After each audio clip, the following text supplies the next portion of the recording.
I asked him in Spanish if he had blisters, and he answered me in quite good English, and he said yes, he did. And as soon as he said that, one of his friends said, "You ought to see his shoulders."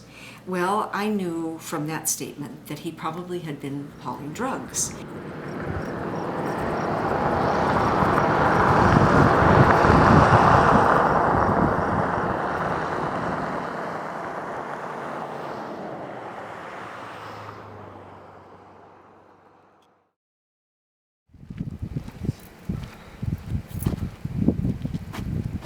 You know, you're not in Mexico here, but you're pretty much on the south side of the wall if you stand on this side versus that side.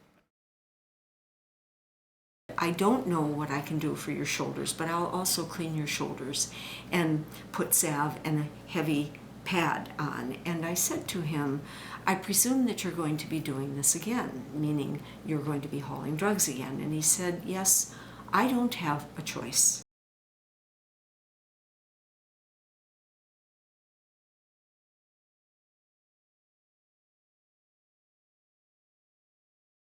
What do you fear the most? Why do we need to secure the border so much? A bunch of the illegals that are crossing are criminals. You know, not all the people that are crossing have good intentions about just coming over here and finding a job. I don't know whether someone came to him on the desert with a gun to his head and said to him, "You're carrying these drugs, and if you don't, you are dead. And not only are you dead, your family is dead because we know where you are from, and we know your name." And I said, what would you do in a situation like that? I know what I would do. This is it, huh? This is the Rio Grande. So as you can see, it's not very hard to cross. People that are not from around here, well, they don't see that. I see it because it's my backyard. Well, if I have a bunch of people come through my backyard, you know, I don't like that. And knowing that they're illegals or possibly criminals and my family's there, you know, God knows what could happen, and I don't want that. I mean, I'll turn anybody that's coming through away, or report them and turn them in, or I guess I would have to come out with my arms if I had to.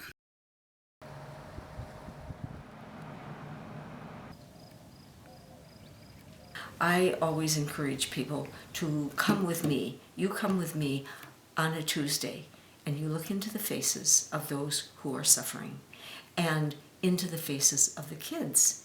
And then let's talk about this situation.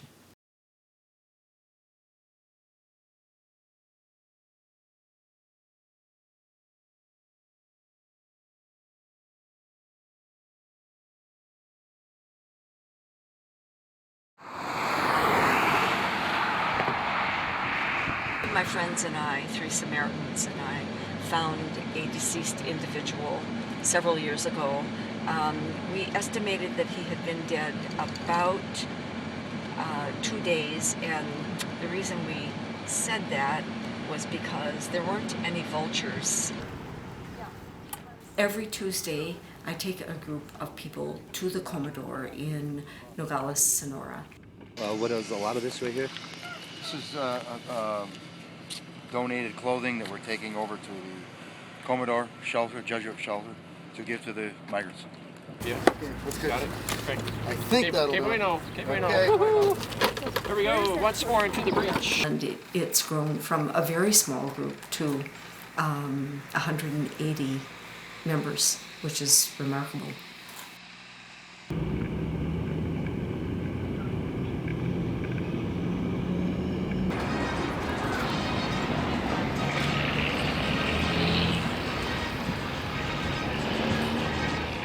And you've seen people line up out here? And... Yep. Many of those people that went in there for breakfast will come back out and line up again, and then come back through and receive some items of clothing that we might be able to have for them.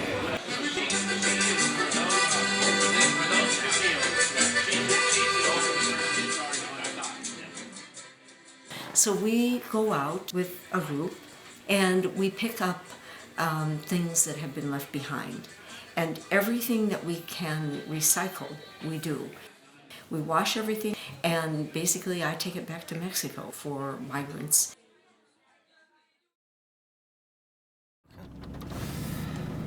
Where are we heading to right now? We're going to go get back on the levee of the river. See, the river's running this way. We're the arroyo coming perpendicular to it. And I'm going to show you our fence. And I'll bet you $1 to a donut that there's a border patrol down there watching that fence, guarding it. Just as you were saying earlier, a lot of times where they actually have the wall, that's where the border patrols we see right now, they came up and parked. Yeah. They'll actually patrol the wall. Oh yeah, they protect that fence. But they're, if we look over here, pretty good distance with no wall. You'll see them less over here. Oh yeah. Now, you're in favor of the wall. That's correct. In metropolitan areas. In metropolitan areas, not here. You know, I mean, evidently Nogales is a good place to have a wall, but hell, they dig tunnels under it. You know, the market is too great. Now, I don't know whether you want to publicize this or not, but 20 years ago, I'd have never believed I'd be saying this today. The way to stop it is legalize drugs and turn the American farmer loose on it. I promise you we will take all the profit out of it.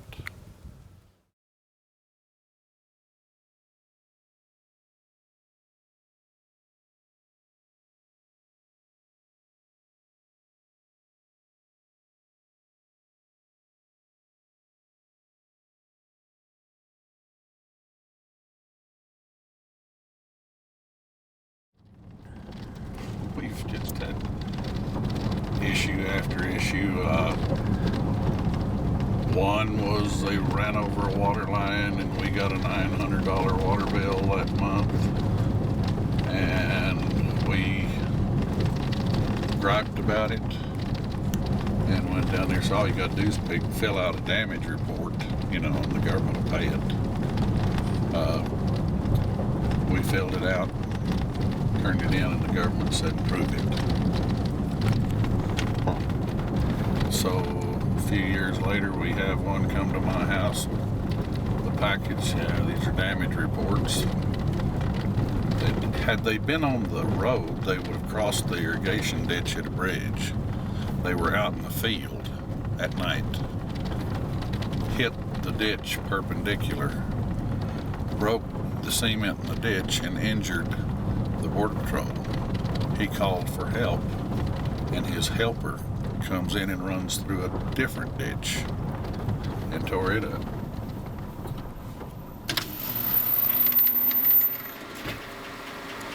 We're gonna go look at the footbridge, okay? God bless those border patrol that are on the border. So this bridge right here, I could walk across and I'm Yeah. right on the other side. Yeah, you're in Mexico.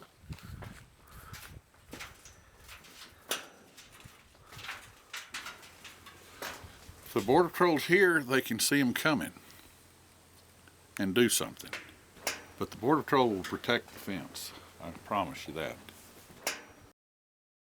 My opinion on this wall, I think it's a very good idea. You can see here we're at the edge of my property, and used to people could come right across. You can see the wall from here.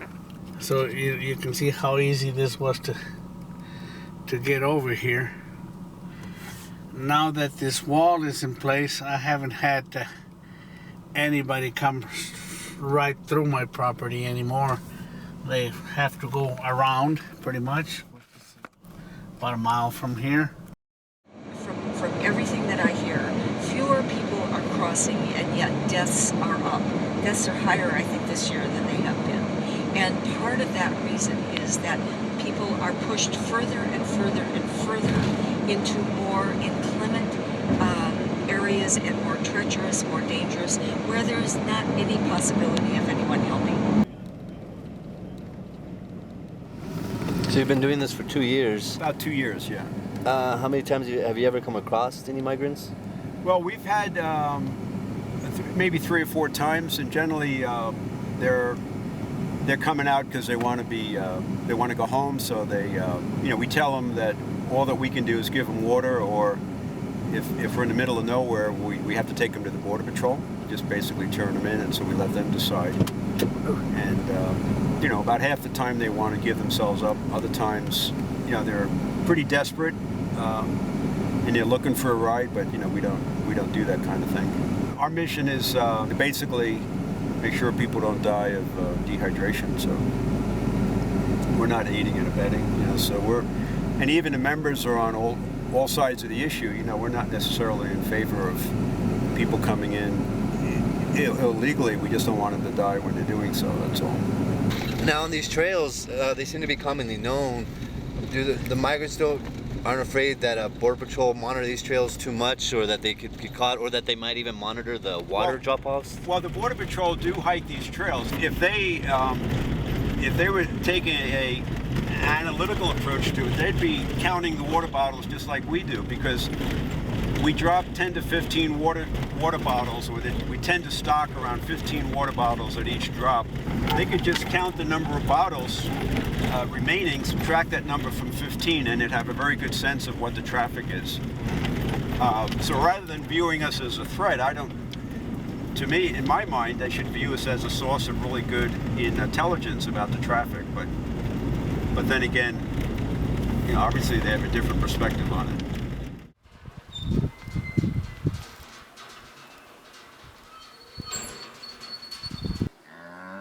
The problem with the migrants using water is that this water stands here, and it gets all kinds of germs, and the cows drink it. It turns green after a algae few on days it, and stuff. Yeah, in a couple of days it's almost like soup. And when the migrants come, if they don't have any water, they drink it, and it gives them cramps in their stomach and diarrhea, and they become dehydrated because they can't keep water down anymore, and they die from it. So it's a really dangerous. It's a really dangerous place to drink from. So now the ranch has actually made this that way. Yeah, so this way they're accommodated. So where before they just break the pipe, and then they'd lose a few thousand gallons of water.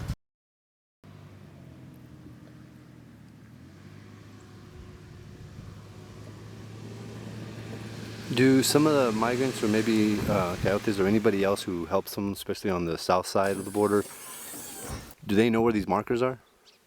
Or do they kind of just stumble across them? We assume that the coyotes, they probably have GPSs and they have pretty good equipment.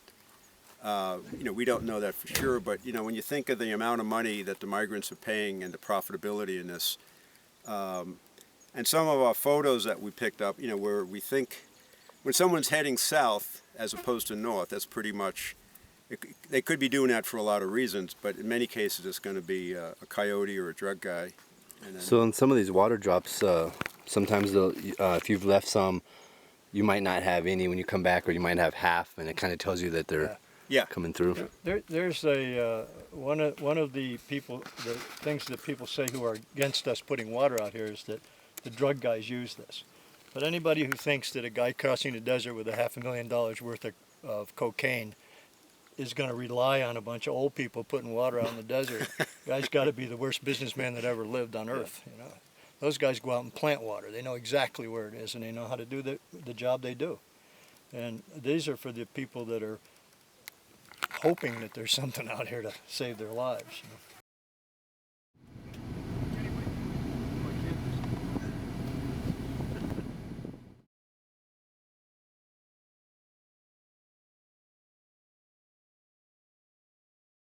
We came up this way. We made a right right here. So if instead of making a right on the way to here, we would have kept going to where we were going originally.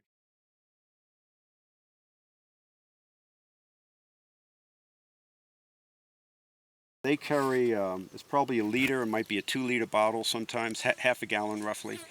And they'll fill their bottles and then leave the remainder for somebody else to come along. So they're being kind of courteous in their own way to the people that are following them. Food, socks, energy drinks.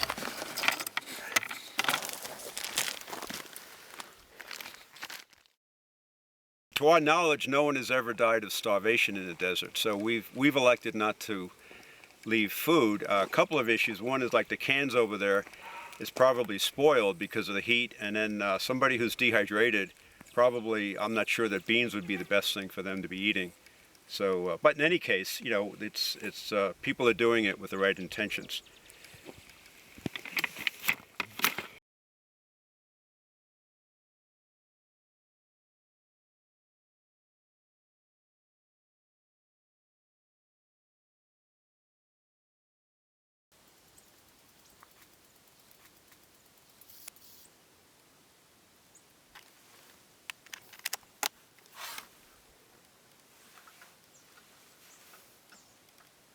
So far we've seen, we got some migrants on there that were taking photos, Border Patrol, and then another group that we're not sure.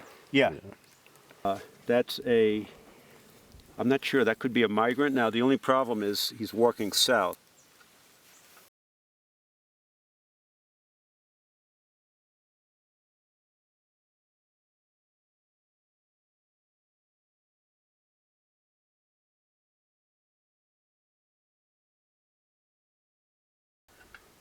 The guy, first off, they tried to pry this loose. So these were all bent and distorted. I fixed them in my garage, but they were secure locks, and they shot it right through the side. It's just blown apart, you know? And so God knows what kind of gun they were using, but. So we've had one stolen and two shot. And you're not sure who it is. Well, we don't. Pretty. We have a picture of the Border Patrol trying to get it off the tree. So we assumed it was the Border Patrol, but now I think it's these militia guys. The Border Patrol don't carry guns as big as this thing was.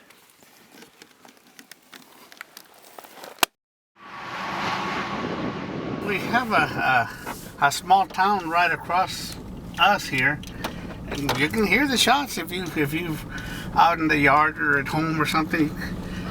We hear them several times, not just one or two. Do you worry about some of that spilling over here? Sure, we worry about that a lot. That's our concern about shutting down the borders. Is we know there's people that are tied to the drug cartels living on this side. It's just. Oh, really? Oh, sure. They moved over here, huh? Oh, they're all over the United States. I mean, if you don't believe that, you just don't want to. But Do they live in your community here? Like some of them moved over here? Sure they do. The question being that people that are coming across and how much it costs to come through the proper channels, I'm not sure, but I don't think it would be near what the coyotes are charging them to bring him through illegally. I hear of people paying up to $20,000, $10,000, $5,000 to get brought over here and then get caught and turned right back. That would be a waste of money. I'm very, very, very sensitive to the language that is used when people are talking about migrants. I do not like the term illegal alien. I think that adds fuel to an already blazing fire. And I think in terms of those who are coming across the border, to me they are economic refugees. To me they are undocumented people. But they're not illegal.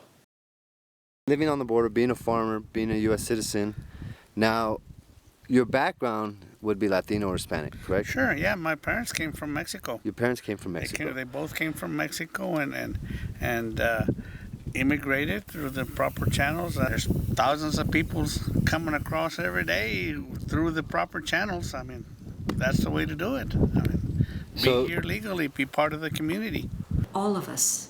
There isn't a soul among us who cannot speak the language of the heart.